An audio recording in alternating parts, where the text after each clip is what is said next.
Life of Caliph Ali by Sheikh Abul Hassan Ali Nadwi.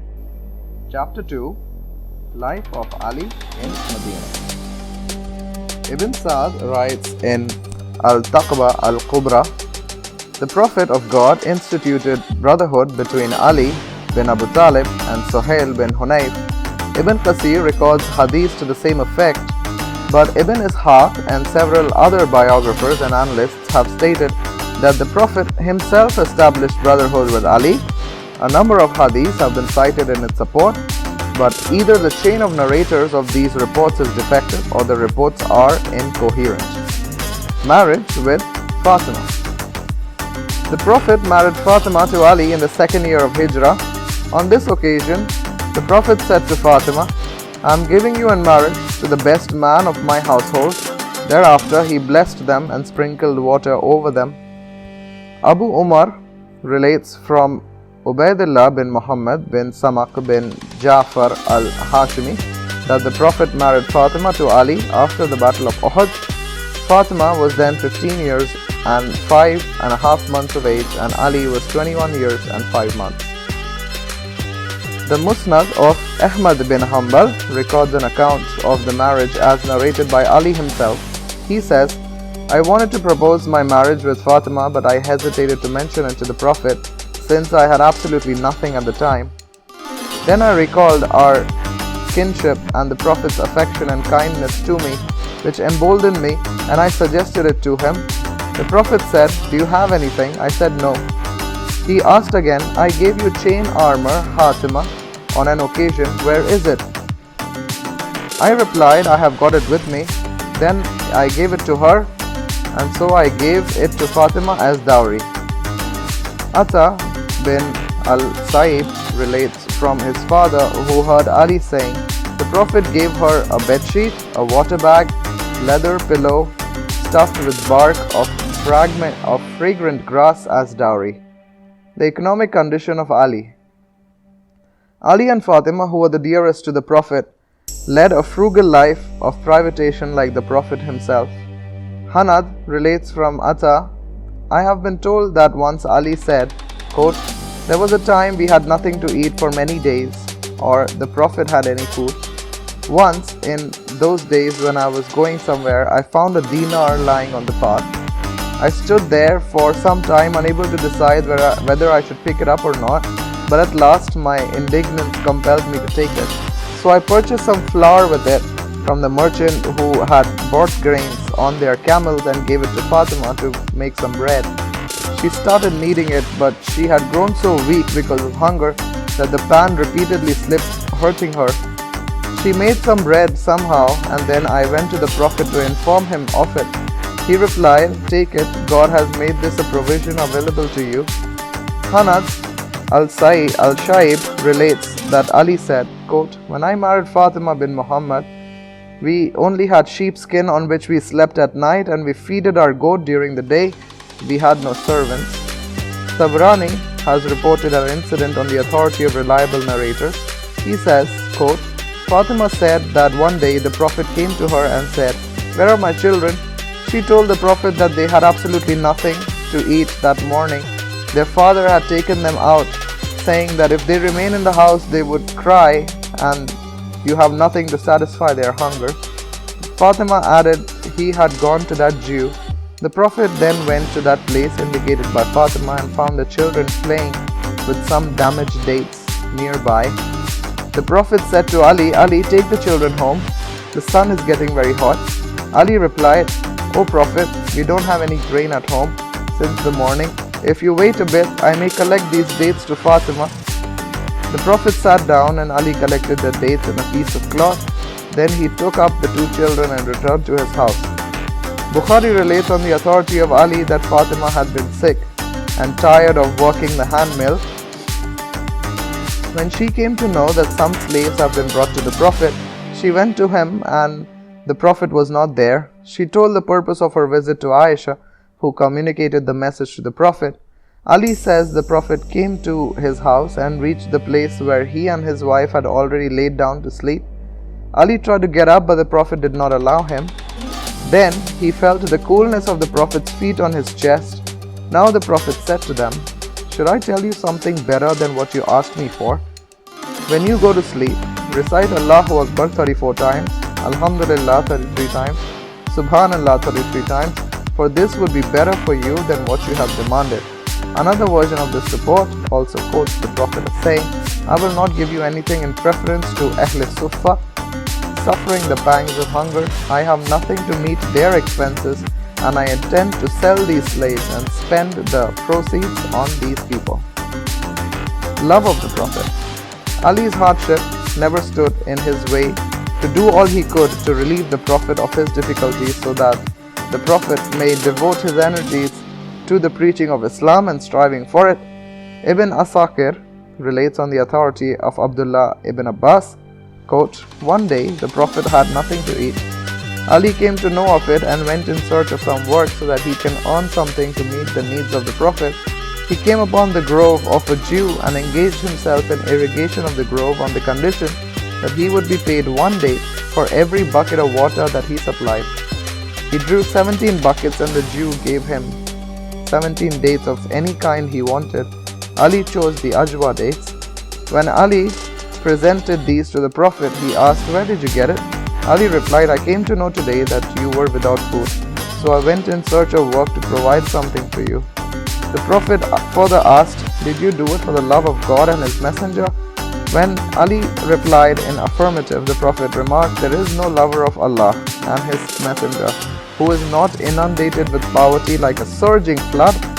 Anyone who loves Allah and His Messenger should procure a chain armor to protect himself against adversity.' Title of love.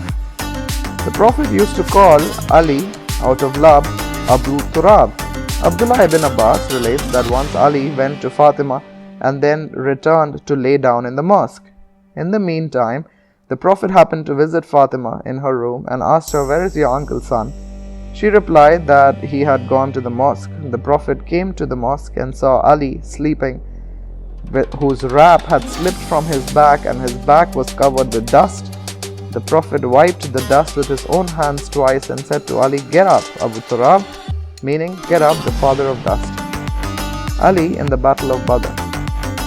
The Battle of Badr was fought in Ramazan the 2nd.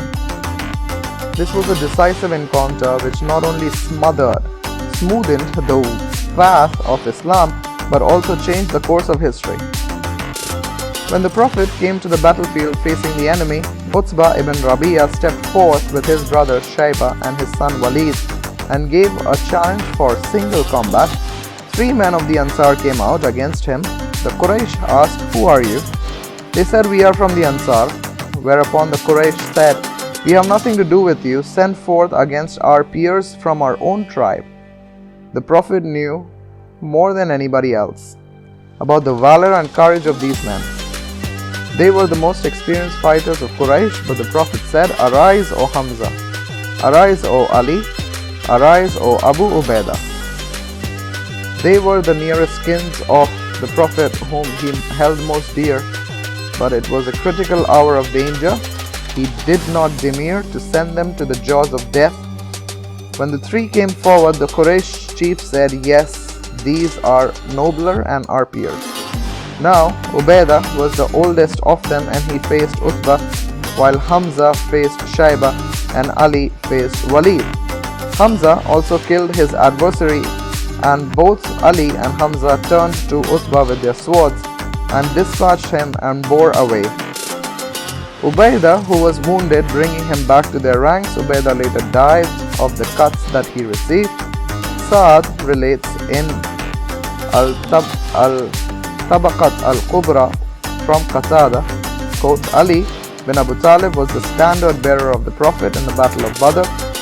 Ibn Asakir narrates, quote, the Prophet gave his sword al-Zulfaqar to Ali in the Battle of Badr and then donated it to him after the battle. The Battle of Uhud. The Battle of Uhud was fought during Shawwal in 3rd AH after Hijrah. God sent down His help to the Muslims and fulfilled His promise. The enemy fled in obvious rout. The women of Quraysh battled to save themselves. The Prophet had stationed 50 archers under Abdullah bin Zubayr and instructed them, saying, keep the cavalry away from us with your arrows and let them not come to us from the rear, whether the battle goes in our favor or against us. Keep your place even if you see the birds falling upon our troops." And when the enemy beat a hasty retreat in confusion, the archers rushed to the enemy camp for the spoils of war, since they thought that the battle had been won. They started calling the people to help themselves with the spoils of war. Abdullah bin Zubair, their leader, reminded the archers of the Prophet's instructions, but none of them paid any attention to him, as they considered that the enemy return was inconceivable. The enemy's cavalry was, however, in readiness to take advantage of the situation, and no sooner than the archers left their position, they mounted an attack from the back. They all started calling out, "Muhammad has been killed." The ranks of the Muslims were folded up, and they had to retreat as the enemy returned in full force to strike again. The victory of the Muslims turned into a defeat. In the meantime, some of the enemy troops were able to reach the Prophet. The Apostle of God was hit by a stone so that he fell on his side, and his front teeth were smashed. His face was bruised and the lips were injured. The Muslims were not aware where the Prophet was. Ali, however, reached the Prophet and told him and held him, while Talha bin Ubaidullah helped the Prophet get up. As the Prophet stood up, Malik bin Sinan licked the blood from the Prophet's face. Suhail bin Saad was once asked what had happened to the Prophet at Uhud. The reply given to him has been preserved by Bukhari. It reads, quote, "I fully remember who cleaned the wounds of the Prophet, who was pouring water, and what medicine was applied. Ali was pouring water, which he had brought in his shield. When Fatima saw the blood was oozing more quickly than being stopped by water, she tore a corner of a mat, burnt it and placed it on the cut of the Prophet's head. The wound thus stopped bleeding."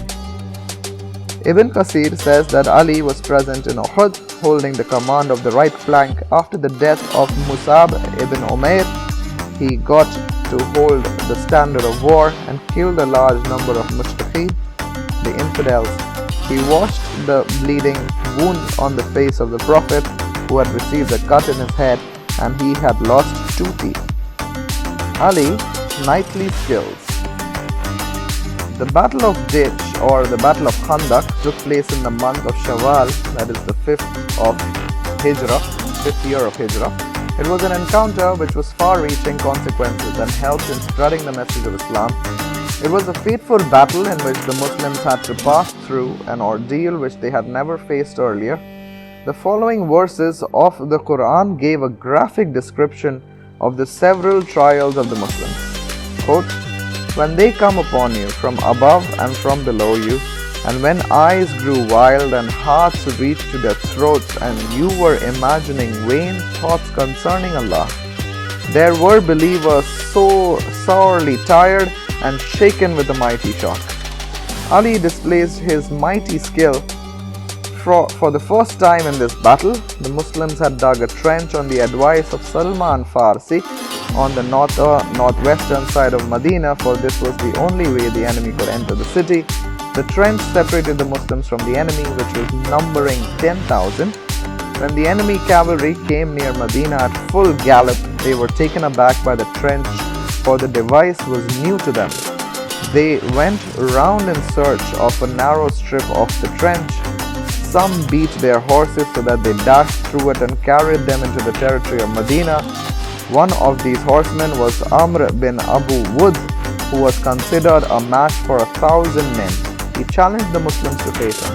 Ali came forward saying, "Amr, did you swear by God that if any man of Quraysh offered you 2 alternatives, would you accept one?" He said, "Yes, I did."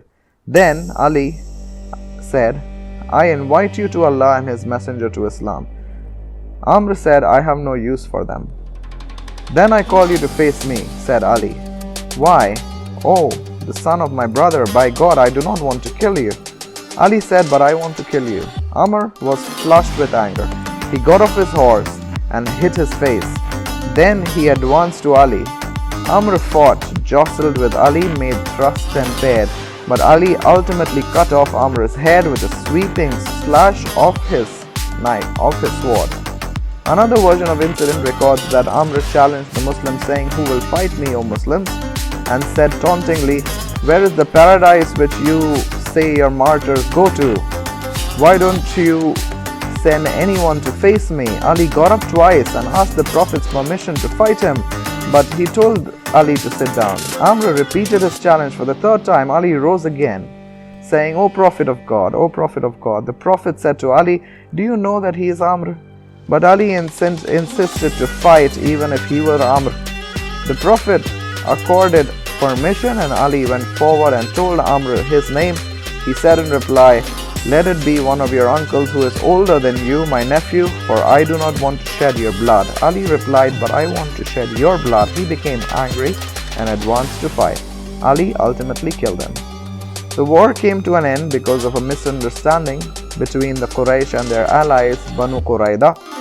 Then, in a cold, cloudy night, a violent hurricane uprooted the tents of the besieging army and overthrew their cooking pots.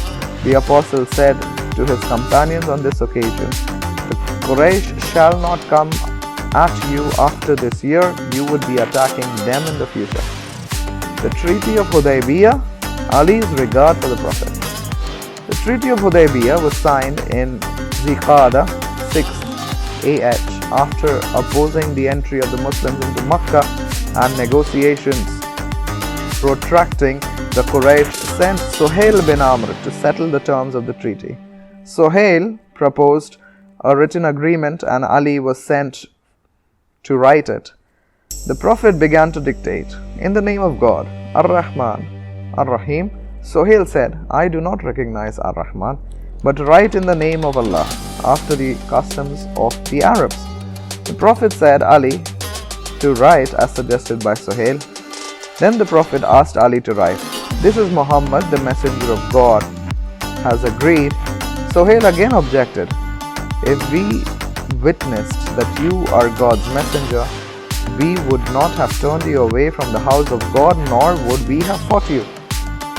The Prophet replied, "I am God's messenger, even if you don't believe me." But he asked Ali to write Muhammad bin Abdullah as suggested by Suhail. The Prophet directed Ali to rub out what he had written earlier. Ali was adamant. He said, "By God, I cannot do it." The Apostle of God asked Ali to indicate the place where he had to rub out, and he himself rubbed it out. The expedition of Khaybar.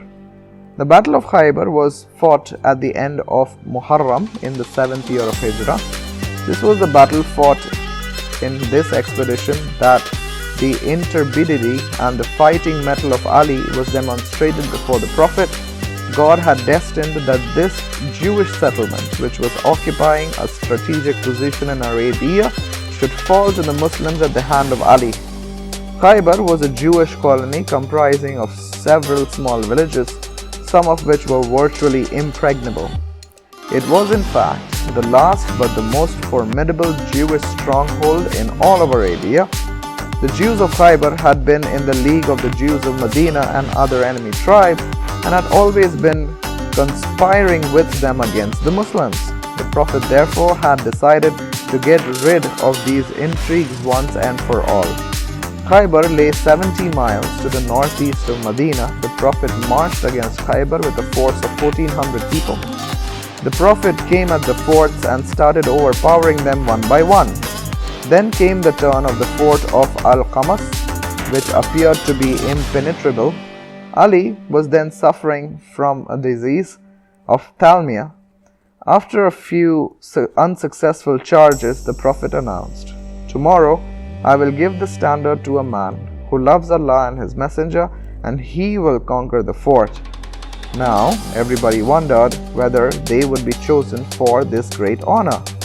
The Apostle of God sent for Ali, applied his spit to Ali's eyes and prayed for his success. Ali was cured in no time and he was given the standard. Ali asked the Prophet, "Should I fight them until they are believers like us?"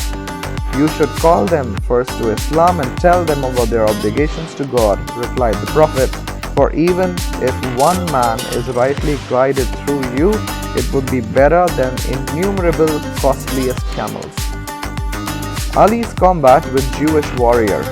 As Ali entered Al-Qumus citadel, the famous Jewish warrior Marhab came forward reciting verses about his valor and his deeds. Each attacked the other. Ali's sword slashed Marhab's helmet and the skull and broke his jaw. The death of Marhab decided the issue and the fort fell to the Muslims. Ibn Saiba reports in his Musnad on the authority of Layth that the latter once saw Abu Ja'far, who was then in a happy mood. He said weepingly that Jabir had told him that on the day the battle of Khaybar was fought, Ali lifted the door of Khaybar, which enabled the Muslims to enter the fort and conquer the city. The door was so heavy that when they tried later on to lift it, no less than 40 men were required to move it. Muhammad ibn Ishaq relates from Abdullah ibn Hassan, who heard it from certain other members of his family, that Jews struck Ali, whose shield fell down. So he lifted the door using it as a shield until the fort was conquered. Abu Raif reports that he and 7 of his comrades tried on the day of battle to overturn the door, but they could not do so. Layth relates that from Ja'far, who heard it from Jabir, that 40 men were able to lift the door up. Absolute trust in God by Ali. In Ramzan, 8th Hijri, when the Prophet decided to lead an expedition to Makkah, he ordered preparations to be made for this purpose. He did not inform the people about his destination, and he prayed to God, "O Allah, keep this concealed from the eyes of the Quraysh so that we may take them by surprise in their land." Hatib bin Abi Balta was a companion who had migrated to Madinah from Makkah and who had fought in Badr. He was a client of the Quraysh and his family was still in Makkah. As he had no other relatives who would protect his dependents, he thought of helping the Quraysh so that they may be considerate to his family. He wrote a letter saying that the Prophet intended to come at them and gave it to a woman to carry it to the Quraysh. He also paid her some money. This was obviously a blunder. May God forgive him.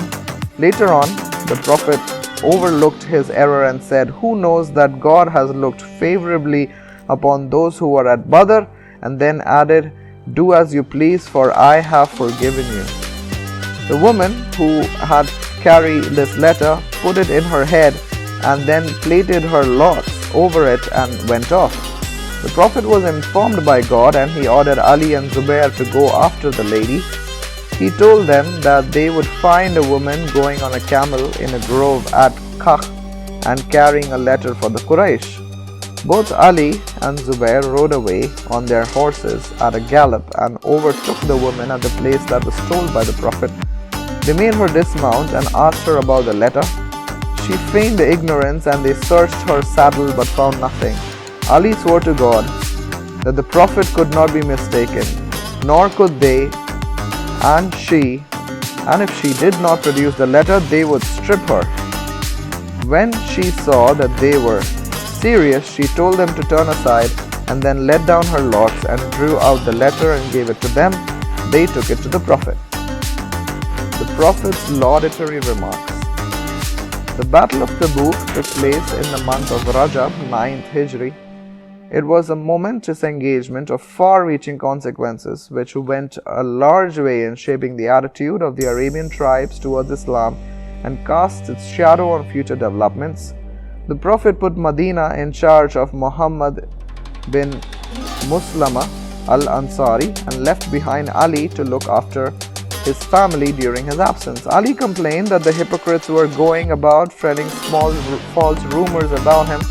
The Prophet said in reply, "Are you not satisfied that you are on to me as Harun was on to Musa, except that there will be no prophet after me?" When the Prophet left Ali and Madinah to deputize for him, he is reported to have said, "O Messenger of God, you are leaving me amongst the women and the children." In the year of deputations, after the conquest of Makkah and successful completion of the expedition of Tabuk, representatives of different Arab tribes started calling upon the Prophet for accepting Islam in quick succession. One such deputation came from Yemen. They recited the verse, "Tomorrow shall we meet our friends Muhammad and his comrades." When the Prophet saw them, he said, "The people of Yemen have come to you. They have a gentle disposition and the tenderest of hearts. Faith belongs to Yemen and wisdom is their asset." The Prophet had earlier sent Khalid bin Walid with a party to invite the people of Yemen to Islam. He stayed there for 6 months preaching Islam to them, but his call remained unresponded. Ali was then sent by the Prophet with a letter which read out, "By Ali to the people of Hamdan." The entire tribe accepted Islam. When Ali communicated the news to the Prophet in a letter, he prostrated before God in thanksgiving, and then raising his head he said, "Peace be upon Hamdan, peace be upon Hamdan." Ali deputizing for the Prophet. Hajj was made incumbent, mandatory in 9 Hijri. The Prophet sent Abu Bakr in command of the Hajj to enable the Muslims to perform the pilgrimage in conformity with Islamic requirements. About 300 people from Madinah accompanied Abu Bakr. Then the verses of Surah Barat were revealed to the Prophet, who sent Ali and asked him to communicate the opening verses of Surah to the Hajj pilgrims on the day of sacrifice, that is the 10th Zilhijjah. He also directed Ali to tell them that there would be no unbelievers that would enter paradise. No polytheists would make pilgrimage after that year. No naked people would circumambulate the Kaaba, and he who has a covenant with the Prophet would have it for the rest of his life. Ali went on the camel of the Prophet. When Abu Bakr saw Ali, he asked, "Have you come as the head or an envoy?" Ali replied, "Just to convey the message." They went on together, and Abu Bakr was in charge of the Hajj. When the day of the sacrifice came, Ali proclaimed what the Prophet had asked him to announce: the farewell Hajj. Ali joined the Prophet during his journey for the farewell Hajj. On the day of sacrifice, the Prophet himself sacrificed 63 camels, the number of years the Prophet lived, and asked Ali to sacrifice the remainder of the 100 camels that he had brought for sacrifice. Having completed the Hajj, the Prophet asked the people to go back to their homes. Thereafter, he set forth for Madinah. The Prophet arrived at Ghadir Khum. He addressed the people in which he praised Ali, and he said, "Ali is the friend and patron of those whom I am a friend and patron." The Prophet concluded his speech with a supplication, "O Allah, succor him who support him, that is, support Ali, and be hostile to him who bears ill will to Ali." The occasion for this oration arose because of certain people who had been displeased with Ali had complained to the Prophet that Ali had been unjust and miserly with them. These people had been with Ali in Yemen and had disliked some of his decisions, which were just and impartial, but against their wishes. Ibn Kathir is on record that after performing the pilgrimage, the Prophet left for Madinah. On Monday, the 28th Zilhijjah, he delivered a significant sermon at the place known as Ghadir Khum. The Prophet, who was standing beneath a tree, spoke of different matters and then dilated on the virtues of Ali, his sense of justice and trustworthiness, and his close association with him. The address by the Prophet removed all misunderstandings that some people had about Ali. Ibn Kathir further says, "There are a large number of reports, both authentic and inauthentic, collected by the scholars of the Hadith, as they usually do. But this is what is proved from the sifting and the critical examination. The death of the Prophet. At last the time came when the Prophet breathed his last. Like all mortals born on earth, Allah had already alluded to it in the Quran. Quote, "And Muhammad is not but a messenger, and messengers have surely passed away before him. Will you then, if he dies or is killed, turn around on your heels?" Unquote. The message that the Apostle had brought has been enunciated and commandments of God had been made known to humanity. The Prophet had seen people entering the folds of Islam successively in large numbers, and the stage had been set for its dissemination all over the world. The Prophet had no qualms about the sincerity and devotion of those whom he had guided and trained, and their understanding of the message and acting on it unswervingly. His companions had attained a level where they could be trusted to carry on the mission accurately and adequately. The turn of events was a clear pointer to the fact that the Prophet was about to leave this world. He had given indications that now he had set his heart on meeting his Lord. In his sermons and admonitions, he had several times alluded to this approaching end. He had given away whatever he had of his worldly belongings. It is reported that during his last illness, 5 or 9 pieces of gold coins had been left with the Prophet. He said to Aisha, "How can I face God with these in my possession? Give them away in charity." While the Prophet lay in the grip of falling sickness, he took a bath and tried to get up, but felt unconscious. On regaining consciousness, he inquired if the people had offered prayers. On being informed that they had not, that they were awaiting his arrival in the mosque for performing Isha prayers, he sent for Abu Bakr so that he may lead the prayers. Abu Bakr was excessively tender-hearted, and hence he asked Omar to perform the task, but Omar declined, saying, "You are more worthy of it." Abu Bakr led the prayers for a day or two. On an occasion, the Apostle of God felt some relief and went to the mosque, supported by Abbas and Ali. It was the time of Zohar, and Abu Bakr was about to lead the prayers. Abu Bakr wavered, but the Prophet gave him a sign to begin it and asked those supporting him to let him be seated. Abu Bakr thus led the congregation while the Prophet was leading the prayers, sitting beside Abu Bakr. Ali relates that the Prophet bade the people to be punctual in prayers, pay the poor due, fulfill their obligations to the slaves and maidservants. Aisha relates that she was looking at him when he raised his gaze to the sky and said, "Verily, with the most exalted companion, The Prophet had a basin and a cup of water before him. He repeatedly wet his fingers and passed them on his face, saying that there is no God except Allah. Death has its own agony. He stretched fingers of his left hand, saying again, "Verily, with the most exalted companion," twice, and with these words on his lips, yielded the breath. His head fell down towards the cup.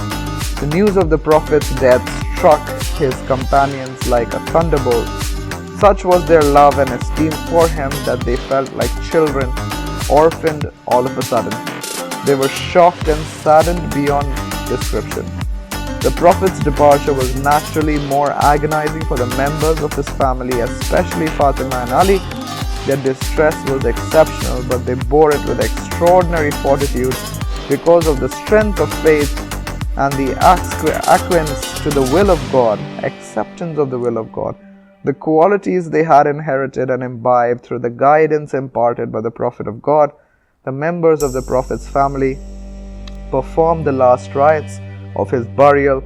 Nobody shed a drop of tear, keeping in view of the instructions given by the Prophet. The Prophet had cursed the Jews and the Christians for turning the graves of the prophets into the places of worship. This was to be avoided at all costs.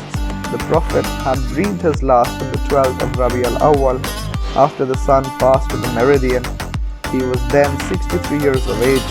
It was the darkest hour for the Muslims, indeed a day gloomy and lamentable for all of humanity, just as his birth had signaled hope and cheerfulness for the whole world.